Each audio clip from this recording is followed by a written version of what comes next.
bedie, unjomi joro, mini bobo no ho esi bedie, jomi joro, mini bobo no ho esi bedie, jomi joro, mini bobo no ho esi bedie, unjomi joro. Le syncrétisme n'est rien d'autre que l'exercice simultané de plusieurs pratiques religieuses, parfois d'aisance différentes. Ce qui amène au syncrétisme, c'est la vision du monde. La question de Dieu n'est rien d'autre qu'une tradition de la vision du monde. Et les religions que nous jugeons de révéler ou des religions de livres sont des religions qui nous ont été imposées par le colon. Et cela dit, ces religions ne traduisent pas véritablement la vision de l'homme noir, la vision du Béninois. Alors, le Béninois tire une partie de son essence religieuse, à savoir de sa tradition, des pratiques. Mais cela est révélateur d'une limite des religions dites révélées ou des religions imposées. Parce que ces religions n'arrivent pas à donner satisfaction à l'attente de l'homme béninois, de l'homme africain. C'est quoi une religion? Une religion, pour la définir, il faut aller à son essence, à son étymologie grecque, religare. Ça veut dire, je reconnais un être supérieur et je me choisis une pratique pour le joindre. Ne pouvant pas le joindre de corps, ne pouvant pas le joindre physiquement, je me choisis la voie divine. Et pour le Béninois, la voie divine, c'est d'invoquer les ancêtres qui sont supposés être aux côtés de Dieu, c'est d'invoquer des aïeux qui sont supposés être aux côtés de Dieu.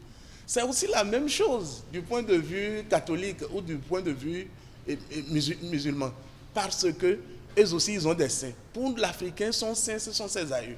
Encore, je voudrais faire une petite clarification au niveau du syncrétisme. Il y a ce qu'on appelle le syncrétisme officiel et le syncrétisme officieux.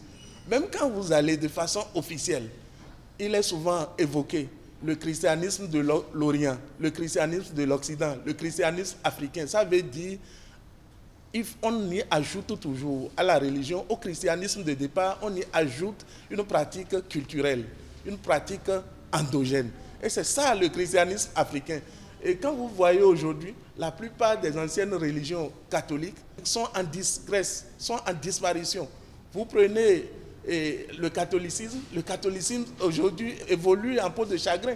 C'est plutôt les nouvelles religions telles que ce que nous appelons la nouvelle théologie. Et suivez-moi, vous serez guéri de votre maladie, suivez-moi, vous serez riche, suivez-moi, vous allez vaincre la sorcellerie. C'est des concepts qui n'existaient pas dans le catholicisme traditionnel. Le catholicisme traditionnel évoquait la question de Dieu. Ce Dieu fait du bien, vous allez mourir et le rejoindre. Mais aujourd'hui, le problème de l'homme noir, le problème de l'homme en général, c'est de régler son problème du quotidien. Comment bien vivre? Comment rester en bonne santé, comment régler ses problèmes les plus fondamentaux, etc., etc. Et c'est à travers le syncrétisme que cette nouvelle théologie est née. On va vous dire, auto, vos problèmes seront réglés sur le champ. Ça, c'est à travers la mise en commun des pratiques religieuses endogènes et les pratiques religieuses importées. Dans un discours de franchise, je vais vous dire que le syncrétisme est une chose normale.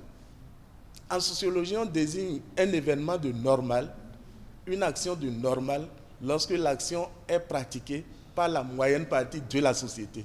Quand vous prenez la moyenne partie des chrétiens, la moyenne partie des musulmans, aujourd'hui sont syncrétiques. Donc c'est une chose normale. On ne saurait combattre le syncrétisme sous nos cieux. Parce que, comme je l'ai dit dans mon introduction, les religions importées ne traduisent pas la vision que nous avons de Dieu.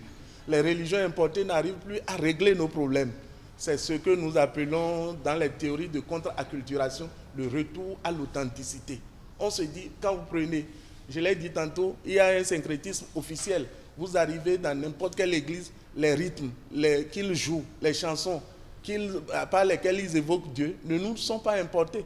C'est des rythmes de chez nous, c'est des rythmes empruntés des religions traditionnelles, des religions endogènes. Les chansons, c'est des chansons de nos divinités qu'on emprunte. Même les appellations, quand je dis Anago, Oluorun n'est rien d'autre que le Dieu suprême. Le blanc ne nous a pas enseigné cette notion de Dieu suprême. C'est une notion qui existait depuis longtemps dans nos cultures. Nous connaissons mieux. Quand vous prenez l'espace le plus religieux sur Terre aujourd'hui, c'est l'espace africain, l'espace géographique et culturel africain. Nous sommes plus religieux que quiconque parce que nous respectons l'autre. Et c'est ça la première règle de Dieu. Ne fais pas à autrui ce que tu n'aurais pas aimé qu'on te fasse. L'Africain respecte l'autre. Et l'Africain trouve, ou le Béninois trouve en l'autre une divinité. Il se dit c'est une essence parce qu'il est doté d'une force éthérique. Donc le syncrétisme est une chose normale. Le syncrétisme va s'accroître parce qu'au jour le jour, nous nous rendons compte que nos colons nous ont trompés sur la question de Dieu. Ils nous ont trompés sur plusieurs aspects, mais le plus particulier, l'aspect le plus probant, c'est la question de Dieu. Ils nous ont trompés. Dieu est universel. Et l'universalité de Dieu veut dire quoi? Dans ta culture, il y a un Dieu. Dans ma culture, il y a un Dieu. Dans sa culture, il y a un Dieu. Je vais au-delà de la question du syncrétisme pour dire la seule chose qui puisse développer le Bénin ou l'Afrique, c'est la question de Dieu. Vous prenez Ouida 92, d'accord? La fête de nos dieux traditionnels. Si vous pouvez estimer son coût économique, les recettes économiques que génère Ouida 92, aucune fête de Noël, aucune fête de la Tabaski ne génère autant de revenus. Vous prenez le pèlerinage à la Mecque, c'est la deuxième source de revenus pour l'Arabie Saoudite. Plus de 4 milliards de dollars par an. L'Afrique, les Africains doivent créer, doivent se baser sur leurs pratiques endogènes, sur leur vision du monde, sur leur vision de Dieu pour se développer. L'Église catholique le tolère. Je l'ai dit tantôt, les rythmes qui sont joués dans nos églises ne sont pas des rythmes importés. La belle preuve, dans un même pays, quand vous allez dans la Takora, ils chantent, ils jouent leur rythme. Vous venez dans le Borgou, les Baribas chantent et jouent leur musique pour louer Dieu. Vous allez chez les Nagos, chez les Fonds, etc. Ça veut dire quoi? Le syncrétisme officiel existe. Cela dit, on ne peut pas alors opprimer le syncrétisme individuel. Vous prenez même, je ne vais pas blasphémer, mais quand vous prenez un chrétien, confronté à une difficulté de la vie, son premier réflexe, c'est d'abord c'est Dieu endogène. Son premier réflexe, c'est d'abord aller consulter, savoir, même les prêtres, même les évêques, ils le font. Donc c'est une question normale, ne pas le reconnaître, ne pas reconnaître le syncrétisme religieux, ne pas l'accepter, c'est se tromper.